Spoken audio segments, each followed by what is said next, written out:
Why is it so hard to reach out when we're down? Um, why is it so hard to say, you know what, I'm feeling really down. You know, I could use a friend, or could say a prayer.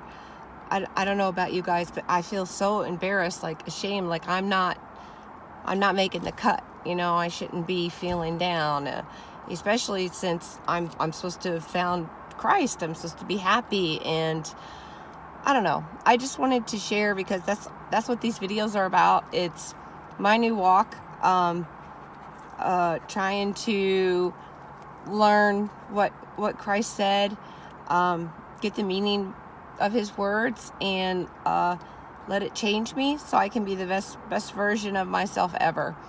And I thought maybe if I could humble myself enough, I could make videos, and maybe I can share my walk, and maybe it will help someone else.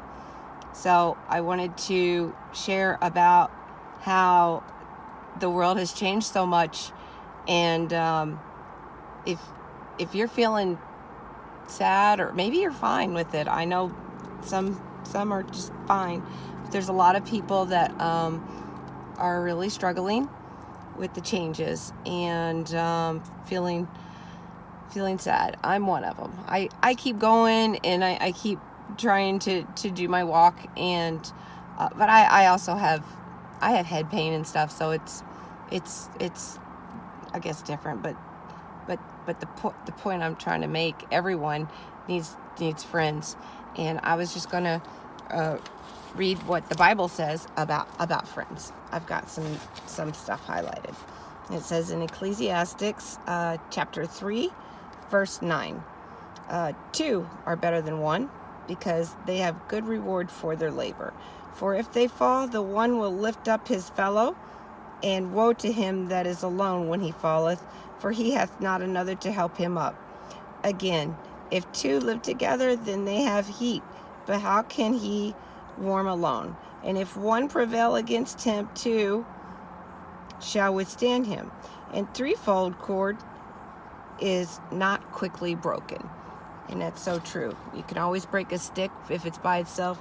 You put a bundle of sticks together, not so easy. I was going to read what it says in Colossians, and this is Paul wrote this. I know a lot of people aren't sure what they think about the Apostle Paul, if he's apostle, but there's some good stuff in here. Put on, therefore, as elect of God, holy and beloved, bowels of mercy, kindness, humbleness of mind, which I'm trying to do the humble thing, and it is not easy at all to be humble. I think this is why a lot of people need to go back to their old ways. It's this vulnerable, humble, meek, I'm not in control thing it's really hard. But it says long-suffering, meekness, forbearing one another, and forgiving one another. If any man have a quarrel against any, even as Christ forgave you, so also do ye. And about these things put on charity, which is the bond of perfection. And let the peace of God rule in your hearts. And what does Jesus say about friends? I'm just trying to get to the point too.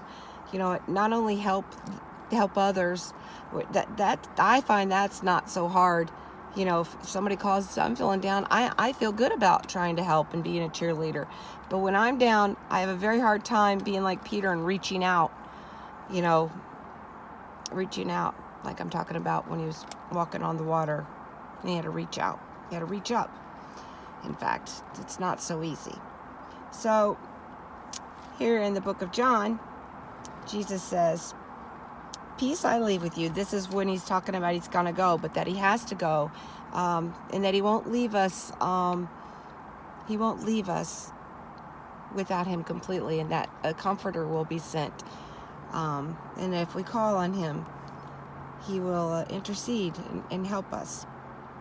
Peace I leave with you. My peace I give unto you. Not as the world giveth, give I unto you. Let not your heart be troubled, neither let it be afraid. Ye have heard how I said unto you, I go away, and I come again unto you. If ye love me, you would rejoice, because I have said I go unto the Father, for my Father is greater than I.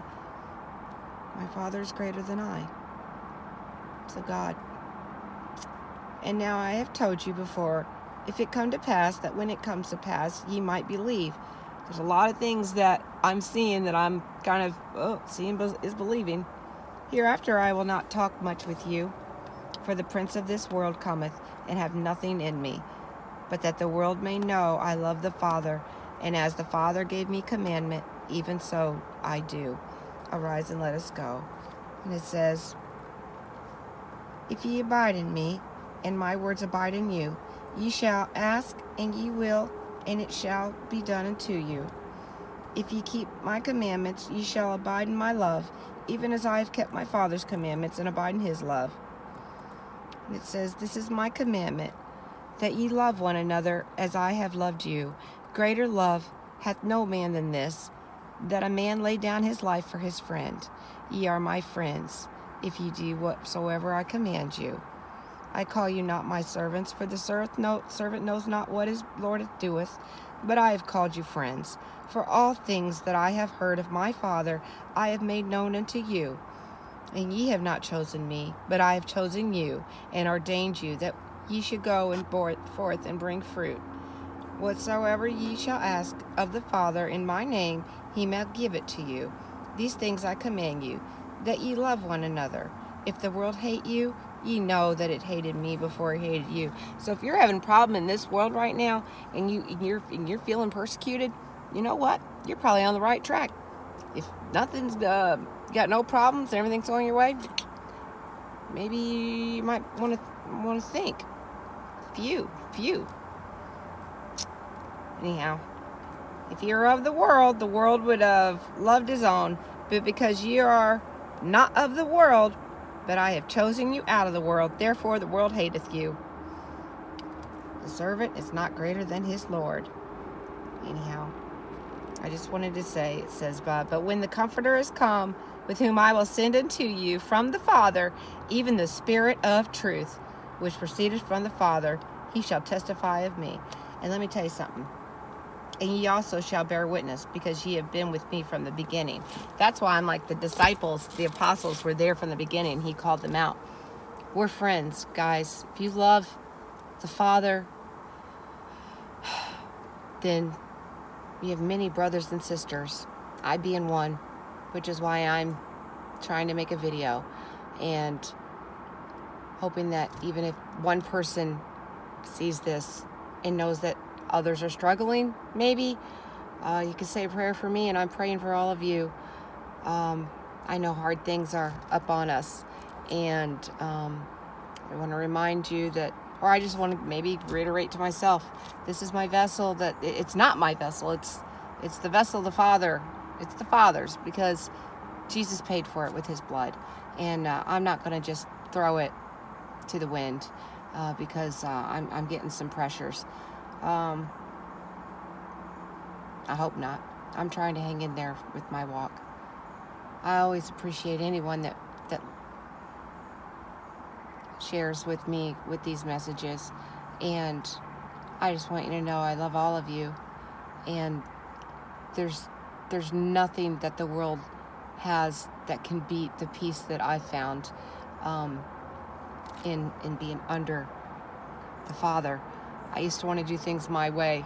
I liked it. In fact, I was like witty and fast, and I used to be a part of this world like no tomorrow, but it's nothing compared to the safety and the security I feel being under the Father, and being like, you know what, I'm not going to worry about that. I'm not going to have my head on a swivel all day long. God's got me. I've got this. I don't have any money coming in. I trust you, Father. I trust you. Even if I'm laying in a ditch, I know God, for whatever reason, has me there. Maybe in great pain comes great strength. I don't know, and I don't try to understand the heavenly things. I can't even understand my earthly things. He says in the book of Ezra, can you weigh fire? Nope. You don't understand your earthly things, and you want to figure out heavenly things. Anyhow, my message is all over the place, but the idea was, look, if you're suffering, you're struggling, don't do it alone. Leave a comment. I'll try to help. And maybe you can try to help me. I know it's That's all. That's all. I love you, all of you. God bless.